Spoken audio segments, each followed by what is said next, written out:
네, 오늘 본문 말씀은 신명기 10장 12절에서 13절 말씀입니다. 같이 읽겠습니다. 이스라엘아, 내 하나님 여호와께서 내게 요구하시는 것이 무엇이냐? 곧 내 하나님 여호와를 경외하여 그의 모든 도를 행하고 그를 사랑하며 마음을 다하고 뜻을 다하여 내 하나님 여호와를 섬기고 내가 오늘 내 행복을 위하여 내게 명하는 여호와의 명령과 규례를 지킬 것이 아니냐. 예, 아멘. 예, 이제 그 지난 주 중에 목사님께서 이제 저희들한테 보내주신 그 그림 가운데서 이제 이런 내용이 있었거든요. 사탄은 성경을 알지만 순종하는데 실패한 존재다. 예, 그래서 그 내용을 다 알기는 하지만 참 정말 정확하게 어쩜 이렇게 말을 잘 만들었을까 이런 생각이 들었는데요. 예, 어쨌든 하나님께서 저희들에게 말씀을 주신 것은 하나님의 뜻을 알고 그 말씀대로 살라는 것입니다. 그래서 많은 사람들이 이제 성경을 읽고 또 성경은 말씀을 알고 있는데 또 심지어 이제 사탄도 사실 하나님 말씀을 알기는 알거든요. 하지만 이제 사탄은 말씀에 순종하는데 실패한 존재이고, 그래서 이제 그는 타락해서 영원한 멸망에 빠지는 그런 존재가 되었습니다. 하지만 이제 저희들은 끝까지 승리를 해서 하나님 말씀에 순종함으로 저희들이 끝까지 승리를 해야 되겠습니다. 오늘 신명기 이제 10장 본문 말씀은 이스라엘 백성들을 향해서 이제 하나님께 순종하기를 권고하는 그 모세의 간곡한 그런 말씀이 있습니다. 그래서 이제 모세는 이스라엘 백성들을 향해서 이제 그 하나님이 너희들에게 이런 것들을 요구하신다 이렇게 해서 한 5가지 정도를 말을 하고 있는데요.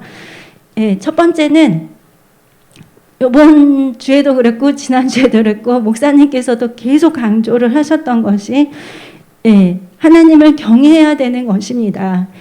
저희들 오늘 본문의 12절 앞부분 보시면 이스라엘아, 내 하나님 여호와께서 내게 요구하시는 것이 무엇이냐? 곧 내 하나님 여호와를 경외하며 이렇게 말씀하셨습니다.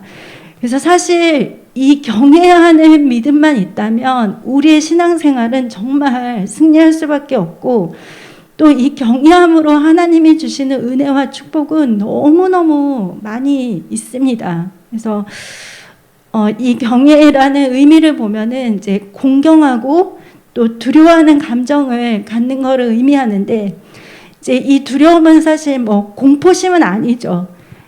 하지만 하나님께서 온 세상의 유일한 그런 절대자이시고 또 온 세상의 창조자가 되시고 또 우리의 모든 생사화복을 주관하시는 분이시기 때문에 이제 우리가 하나님을 공경하고 또 두려워하는 마음을 갖는 것입니다. 그래서 이제 그 거룩한 두려움을 갖는 것이죠. 하나님을 이제 우러러 보고 존중하는 마음을 갖는 것이 바로 이 경외함입니다. 그래서 절대 주권자이신 그 하나님 앞에서 저희들은 사실 저희들 자신을 낮출 수밖에 없죠. 내가 아무리 많은 지식이 있고 경험이 있고 또 여러 가지 놀라운 그런 명철이라든지 그런 것들이 있다 할지라도 감히 이제 그런 것들을 하나님 앞에 사실 내세울 수는 없는 것이죠. 그리고 이제 또 저희들이 중요한 것은 하나님은 이제 심판의 주이시기 때문에 어느 누구도 하나님 앞에 나중에 이제 서는 것을 피할 수가 없습니다. 그래서 이제 그때를 생각을 하면 정말 저희들이 하나님을 경외할 수밖에 없습니다. 그러면 저희들이 어떻게 하나님을 경외할 수 있을까? 오늘 그 신명기 17장 9절 말씀을 같이 읽겠습니다. 신명기 17장 9절에 평생에 자기 옆에 두고 읽어 그의 하나님 여호와 경외하기를 배우며 이 율법의 모든 말과 이 규례를 지켜 행할 것이라 이렇게 말씀하셨습니다. 그래서 하나님은 그 하나님을 경외하기를 배우기를 어디서 배우라고 했냐면 성경 말씀에서 배우라고 했습니다. 평생에 옆에 두고서 읽으라고 하셨죠. 그래서 하나님 경외하기를 배우라고 했습니다. 그래서 저희들은 이렇게 성경을 통해서 하나님의 말씀을 듣고 있고, 또 이렇게 예배를 드릴 때 목사님을 통해서 주시는 말씀으로 또 하나님 말씀을 듣습니다. 그럴 때 저희들이 이 말씀 속에서 하나님 경외하기를 배울 수가 있고, 또 기록된 모든 말씀들을 지켜 행함으로써 하나님을 경외함을 저희들의 삶을 통해서 나타내는 것입니다. 그래서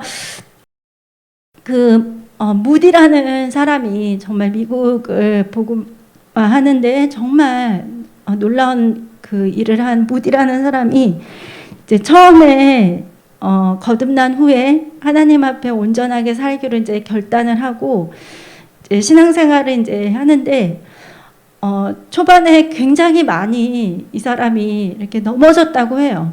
조금 잘 하는 것 같다가 또 어떤 힘든 일이 있으면 자꾸만 이렇게 넘어지고, 그래서 이렇게 해서는 안 되겠다. 이렇게 해서 이제 무디가 산에 올라가 가지고 이제 산기도를 한 거예요. 그래서 산기도를 했는데 기도하는 중에 그 10년 가운데 너무너무 하나님이 큰 은혜를 주셔가지고 이제 무디는 이제 됐구나. 이걸로 됐다. 그러면서 이제 산을 내려왔어요. 그래서 이제 좀 며칠 또 괜찮았는데 또 뭔가 이렇게 힘든 일들이 생기면 자꾸만 넘어지는 거예요. 그래서 그 은혜를 계속 지속해서 지키지를 못하니까 이 사람이 이제는 이제 여러 군데 부흥회를 이제 쫓아다녔어요. 그래서 이제 거기서 또 뭔가 이렇게 막 충만함을 받는 것 같았는데 또 그게 또 며칠을 못 가서 또 힘들어지고, 그때 이제 성령께서 딱 떠오르게 해주신 말씀이 로마서 13장 17절 믿음은 들음에서 나고 들음은 하나님의 말씀이라는 그 말씀을 딱 떠오르게 해주신 거예요. 그래서 이제 그 뒤부터는 이 무디가 계속해서 하나님의 말씀 성경을 정말 열심히 묵상하고 읽고 그렇게 해서 정말 미국을 변화시키는 위대한 그런 설교자가 되었습니다. 그래서 저희들이 하나님을 경외하기를 배우려면 이 성경을 꼭 읽어야 됩니다. 예전에도 이제 목사님께서 말씀을 하셨지만 정말 우리 신앙생활은 오픈북 테스트하고 같다고 하셨거든요. 그러니까 이미 정답이 다 하나님이 해주셨고 우리는 그거를 펼쳐보면서 그거에 맞는 그 답을 하나님께 드리면 되는 거예요. 근데 이제 그거를 이제 또 잘 해야 되는데, 어쨌든 여러분 저희들은 정말 하나님 경외하기를 이 말씀을 통해서 계속 배워 나가야 됩니다. 그리고 또 우리 자녀들에게도 하나님을 경외하도록 그들을 잘 가르쳐야 됩니다. 신명기 31장 13절에 또 너희가 요단을 건너가서 차지할 땅에 거주할 동안에 이 말씀을 알지 못하는 그들의 자녀에게 듣고 내 하나님 여호와 경외하기를 배우게 할지니라. 그래서 이 말씀을 알지 못하는 그 자녀들에게 하나님 말씀을 가르쳐서 그들로 하여금 하나님 경외하기를 배우게 하라고 그렇게 했습니다. 그래서 특히 요새 같은 경우들은 정말 아이들이 좀 솔직히 말씀드리면 많이 방치가 되어 있어요.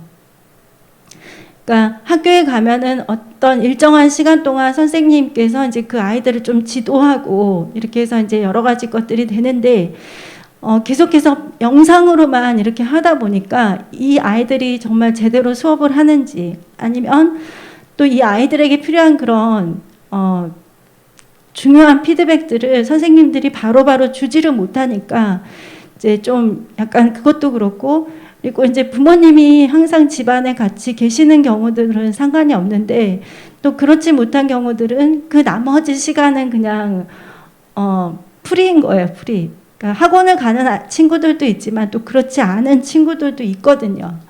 그리고 또 주일학교 같은 경우도 지금 사실 이 코로나로 인해서 어른들도 모이기 힘든 그런 상황이기 때문에 사실 주일학교나 유치부나 이런 것들이 다른 교회들 같은 경우는 많이 잘 되고 있지 않는 것으로 이렇게 보여요. 그래서 정말 이 아이들이 정말 이 시대에 우리 어른들도 사실 믿음을 잘 지켜나가기가 쉽지는 않은데 진짜 가정에서 교회 역할을 해줘야 되고 또 부모님들이 신앙의 길잡이 역할을 잘 해주셔야만 이 아이들이 정말 하나님 안에서 잘 성장하리라고 생각이 됩니다. 그래서 어릴 때부터 정말 어떨 때는 뭐 당장 큰 변화가 없는 것처럼 보인다 할지라도 어릴 때부터 하나님 말씀을 그들에게 계속해서 심어줄 때, 그리고 또 예배가 얼마나 중요한지를 부모님들이 이렇게 그들에게 자꾸만 알려주고 또 이렇게 몸소 실천을 하시고 또 기도하는 모습들을 보여주고 그렇게 할 때 그 아이들이 하나님 경외하기를 배울 수가 있습니다. 예, 그래서 그러면 이제 저희들이 이 하나님을 경외하는 그런 사람들의 삶은 어떻게 다른지, 하나님을 경외하지 않는 사람들과 어떻게 구별이 되는지 보면, 첫 번째는 하나님을 경외하는 사람은 악에서 떠나 있습니다.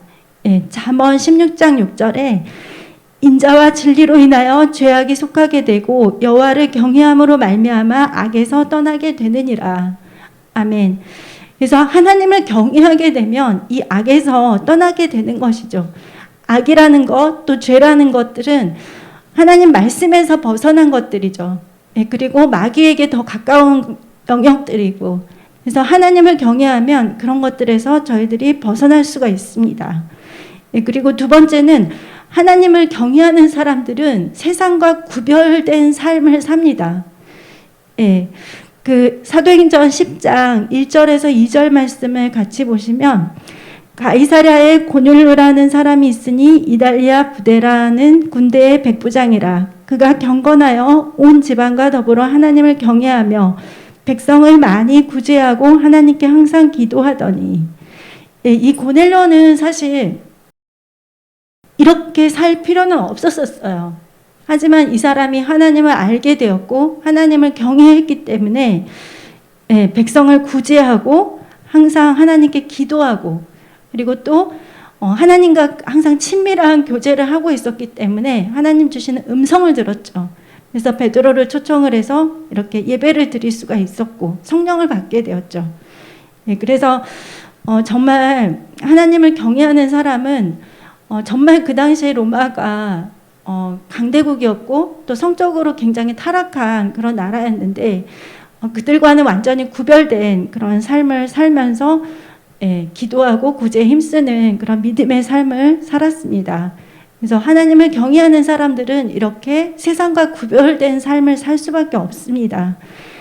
그리고 이제 세 번째는 하나님을 경외하는 사람들은 겉으로 보여지는 것뿐만 아니라 그 마음의 중심이 하나님을 경외합니다. 그 마태복음 15장 8절에서 9절 예수님께서 하신 말씀인데요. 이 백성이 입술로는 나를 공경하되 마음은 내게서 멀도다. 사람의 계명으로 교훈을 삼아 가르치니 나를 헛되이 경배하는도다 하였느니라 하시고.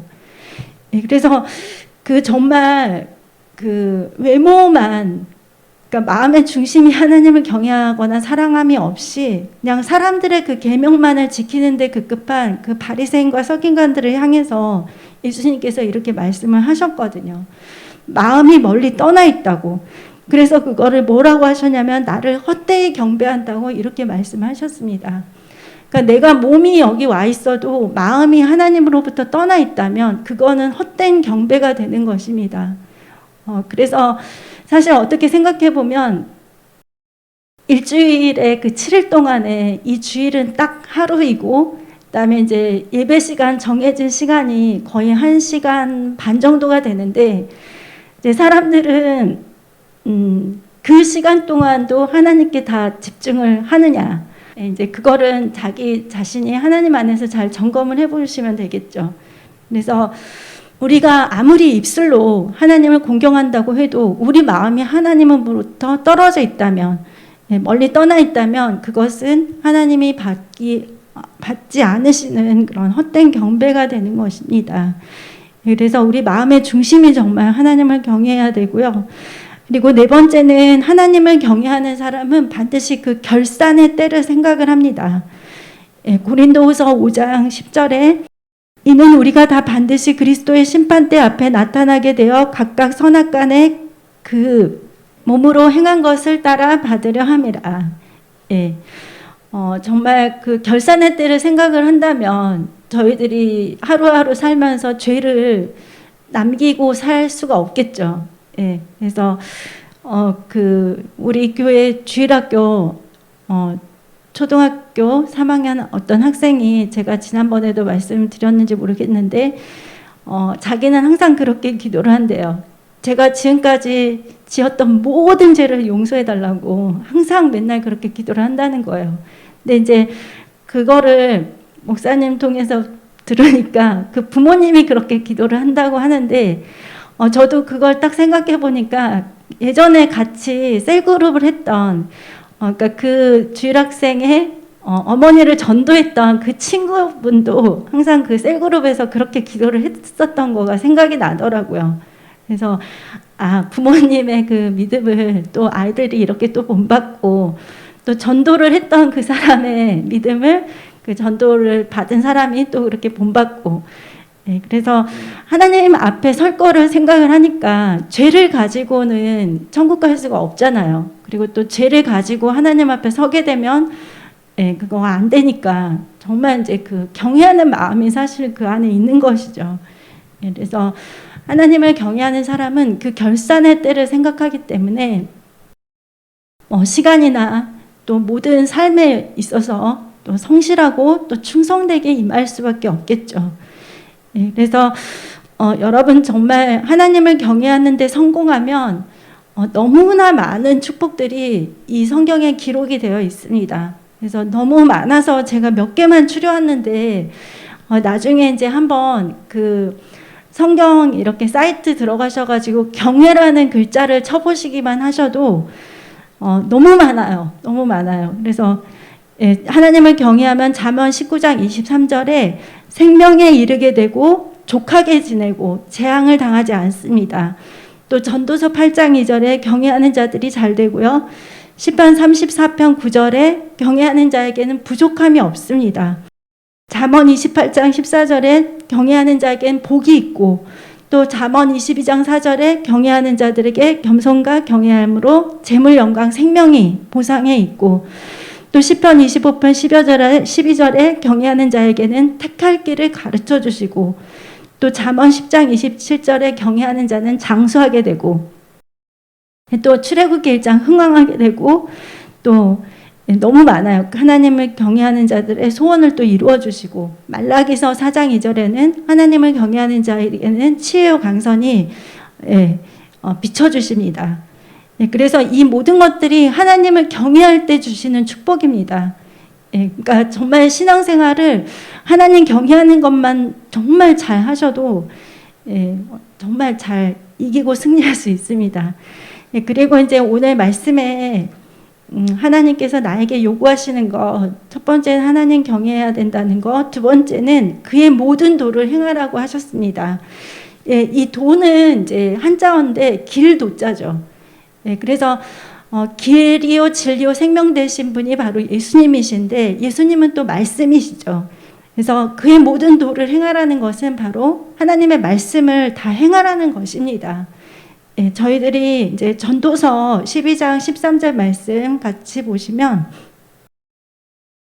일의 결국을 다 들었으니 하나님을 경외하고 그의 명령들을 지킬지어다. 이것이 모든 사람의 본분이니라. 아멘. 성경에 딱 기록이 되어 있어요. 사람의 본분이 무엇인가? 사람의 본분이 무엇이냐면 하나님을 경외하고 그 명령을 지키는 것입니다. 그래서 정말 이제 예수님을 구주로 영접을 하면 그 하나님과의 그 죄 때문에 단절된 관계가 그 예수님의 십자가로 저희들 이제 연결이 됐잖아요. 하나님하고 저희가 이렇게 연결이 되었는데, 이렇게 연결이 되었다면 이제부터는 저희들이 하나님하고 동행하는 삶을 살아야 되고 하나님의 자녀된 삶을 살아야 됩니다. 그러기 위해서는 저희들이 하나님을 경외하고 그 명령들을 지켜 행해야 됩니다. 그것이 바로 크리스찬의 삶입니다. 그래서 그 성경 말씀은 우리가 하나님께 속한 자들이 지켜 행해야 되는 것들을 잘 알려주고 있기 때문에 정말 항상 옆에 두고 묵상하셔야 됩니다. 만약에 내 성경책이 좀 무겁다 그러면 제가 이번에 부모님을 좀 사드리고 싶어서 알아봤더니 이름이 뭐냐면 나눔 포켓 성경이고요. 파트너 성경으로 검색하셔도 되고요. 이렇게 분리가 되어 있는 성경이 있더라고요. 그래서 아니면은 이제 핸드폰에 성경 어플이 되게 종류가 많아요. 그리고 또 무료로 받을 수 있는 것들도 많고, 그다음에 또 인터넷 사이트에 보면은 이렇게 성경 볼 수 있는 것도 있는데 거기에 보면은 번역서별로 다 있어요. 표준어 성경, 현대인의 성경, 개역 개정, 개역 한글, 킹 제임스, 영어 성경도 다 있고요. 그래서 여러분 항상 하나님 말씀을 지켜 행하는 여러분 되시고, 세 번째는 하나님을 사랑하라고 하셨습니다. 그래서 예수님께서도 사실 가장 큰 계명을 하나님을 사랑하는 것이라고 말씀하셨거든요. 마태복음 22장 37절에서 38절입니다. 예수께서 이르시되 내 마음을 다하고 목숨을 다하고 뜻을 다하여 주 너의 하나님을 사랑하라 하셨으니 이것이 크고 첫째 되는 계명이요. 아멘. 예수님께서는 하나님을 사랑하는데 모든 것을 다 바치라고 하셨습니다. 마음과 뜻과 목숨을 다해서 하나님을 사랑하라고 하셨습니다. 그러니까 내가 그냥 세상도 사랑하고 하나님도 사랑하고 이게 아니라 하나님께 모든 것들이 전심전력이 다 거기로 다 쏟아야 된다는 것입니다. 시간, 물질, 우리의 힘과 열정, 또 마음과 생각, 모든 것들을 다 하나님께로. 사실 그렇게 하나님을 사랑할 때 이제 저희들의 영육혼 마음과 생각이 온전히 이렇게 충만하게 차오르게 되죠. 그게 되지 않으면 항상 결핍이 있고 뭔가 공허함이나 허전함이 항상 있어가지고 그거를 채우는 다른 것들을 자꾸만 찾게 돼요. 하나님을 정말 사랑함으로 내가 온전하게 다 채워져야 되는데 그렇지 않을 때 이제 다른 것들을 통해서 만족을 얻으려고 하죠. 어떤 분들은 술도 찾을 수 있고, 어떤 분들, 여자분들 같은 경우는 쇼핑하는 거, 돈 쓰는 거나, 또 어떤 경우들은 어떤 중독 같은 데 이렇게 빠지는 그런 것들이 있을 수도 있겠죠. 그래서 저희들은 하나님을 사랑하는 것 이외에 다른 우상들을 다 깨뜨려야 되고요. 또 세상의 어떤 물질이나 또 다른 우상들에 절대 저희들의 마음을 빼앗겨서는 안 됩니다. 저희들은 신부들이잖아요. 예수님의 신부들. 그래서 신부는 정말 일편단심 신랑만을 사랑해야 되잖아요. 그래서 여러분, 하나님이 맨 첫 번째입니다. 우선순위도 절대 바꾸지 마시고 하나님 위에 다른 것들에 절대 마음을 빼앗기지 마십시오. 그리고 네 번째는 마음을 다하고 뜻을 다하여 하나님을 섬기라고 하셨습니다.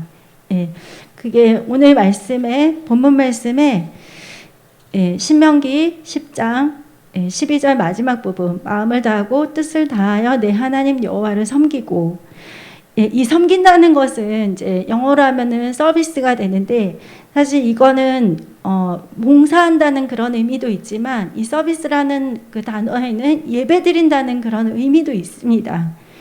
그래서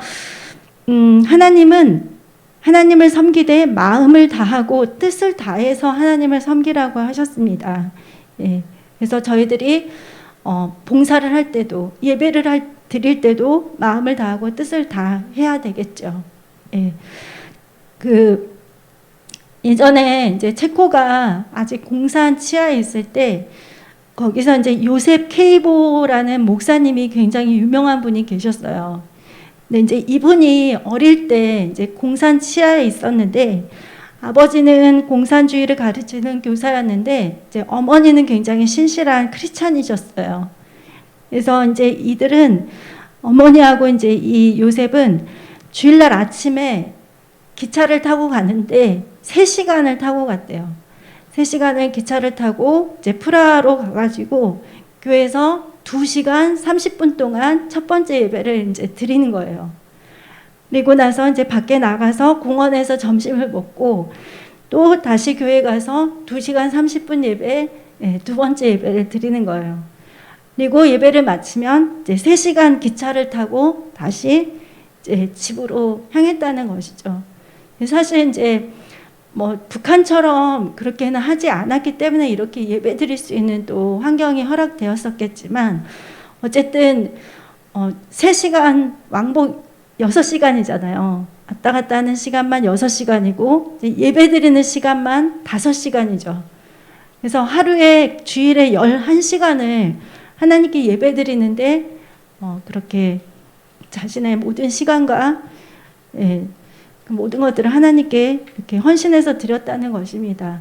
그래서 이 예배에는 사실 우리의 희생이 들어가 있어요. 나의 시간, 나의 물질, 나의 몸을 하나님께 드리잖아요. 그리고 또 내 자신을 부인하는 그런 희생이 또 있거든요. 이 예배 가운데는 하나님의 말씀이 나에게 올 때 내 생각과 다르고 그렇다 할지라도 그것은 내 생각을 하나님 말씀에 쳐서 복종을 하는 것이죠. 그래서 여러분 예배는 희생입니다. 그래서 내 자신의 모든 것들을 먼저 인정을 하고 내 자신이 원하는 걸 먼저 다 한 다음에 하나님을 섬기는 것은 불가능합니다. 그래서 그거는 아직도 이제 내가 내 삶의 주인이라는 뜻이죠. 내 마음대로 그냥 하는 것은. 하지만 우리 자신을 부인해야지 우리는 예수님의 참된 제자가 될 수 있잖아요. 그래서 하나님은 이런 희생의 제사를 기뻐 받으십니다. 여러분의 영원히 잘되대로 이끄는 최고의 행위는 바로 예배라는 것을 꼭 잊지 마시기 바랍니다. 그리고 이제 마지막으로 신명기 아까 10장 13절에 우리의 행복을 위해서 명한 여호와의 명령과 규례를 지키라고 했습니다. 그러니까 하나님의 말씀을 지키는 거, 듣고 지키는 거, 행하는 것은 바로 우리의 행복하고 이렇게 관련이 되어 있다는 것이죠. 그러니까 세상 사람들은 세상의 그 헛된 것들을 계속해서 찾고 헤매잖아요. 근데 아무리 그것들을 다 내가 돈을 많이 소유하고 뭐 명예를 갖고 권력을 갖더라도 그들도 이제 만족감이 없는 것이죠. 공허하고. 그 수가성 여인이 그랬거든요. 이 여인은 굉장히 좀 외롭기도 했지만 어쨌든 그 우물물에 와서 물을 아무리 길어서 마시더라도 그 갈증이 해소되지는 않았죠. 하지만 예수님을 만났을 때 이제 비로소 그 삶의 모든 문제가 다 해결이 되었습니다. 사실 저도 제일 인생에서 제일 행복했던 때가 바로 예수님을 만났던 그때였습니다. 그래서 여러분 이 하나님의 말씀을 지키는 것은 우리의 행복과 관련이 되어 있습니다. 진짜 참된 행복과 만족은 하나님과 함께 할 때 온전히 누릴 수가 있습니다. 그래서 요한복음 한번 저희가 볼까요? 4장 13절에서 14절 말씀입니다. 예수께서 대답하여 이르시되 이 물을 마시는 자마다 다시 목마르려니와 내가 주는 물을 마시는 자는 영원히 목마르지 아니하리니 내가 주는 물은 그 속에서 영생하도록 솟아나는 샘물이 되리라. 아멘. 저희들은 다 이 샘물, 영생하도록 솟아나는 샘물이 되신 예수님을 이미 다 만났습니다. 그래서 우리의 그 참된 행복과 만족은 바로 예수 그리스도께 있습니다. 제가 그 탈북자들의 그 유튜브를 한번 본 적이 있는데요. 이 탈북자분들이 한국에 오셔가지고 한국 사람들이 너무너무 불평불만이 많다고 생각을 하셨대요. 이렇게 따뜻한 집에서 수돗물도 펑펑 나오고 장작을 떼서 이렇게 밥을 하지 않아도 밥솥도 다 있고 세탁기도 다 있고 그런데 뭐가 그렇게 힘들다고 뭐 밥하는 것도 힘들고 뭐 빨래도 힘들고 청소도 힘들다고 하는데 뭐 청소기면 뭐 다 했는데 처음에는 이제 그렇게 생각을 하셨대요. 네, 그분들도 근데 여기서 이제 살다 보니까 그 남한 사람들이 왜 불평을 했는지를 알게 됐다고 그러시긴 하시더라고요. 사람이 처음에는 이것만 해결되면은 나는 정말 만족할 것 같아 이렇게 하는데 또 그렇지가 않죠. 예. 그래서 사람은 그 세상 가운데에서는 참된 만족을 찾을 수가 없습니다. 만일 내가 돈을 갖더라도 거기에서도 만족이 안 되고 또 내가 원하는 것들을 성취하더라도 또 그 이상의 다른 것들을 쫓아가기를 원하게 되고, 그래서 우리들의 그 행복은 바로 하나님 안에 있다는 것, 예수 그리스도의 안에 있다는 것입니다. 예, 그래서 하나님은 정말 저희들이 행복하기를 원하세요. 이 땅 살 동안에 그냥 맨날 고난, 연단, 벌 받고 막 이게 아니에요, 정말. 하나님은 저희가 이 땅 살 동안에도 행복하고 풍족하게 살길 원하시고 또 천국에서도 많은 상급을 받기를 원하십니다. 그래서 우리의 행복을 위해서 주신 것이 바로 이 하나님의 말씀입니다. 네, 그래서 여러분 하나님께서 여러분에게 무엇을 요구하시는지를 잘 아시고 이 말씀대로 사셔서 이 세상에서도 복되고 또 행복한 삶을 누리시고 또 천국에서도 상급과 복을 누리시는 여러분이 되시기를 예수님의 이름으로 축복합니다. 네, 기도하겠습니다.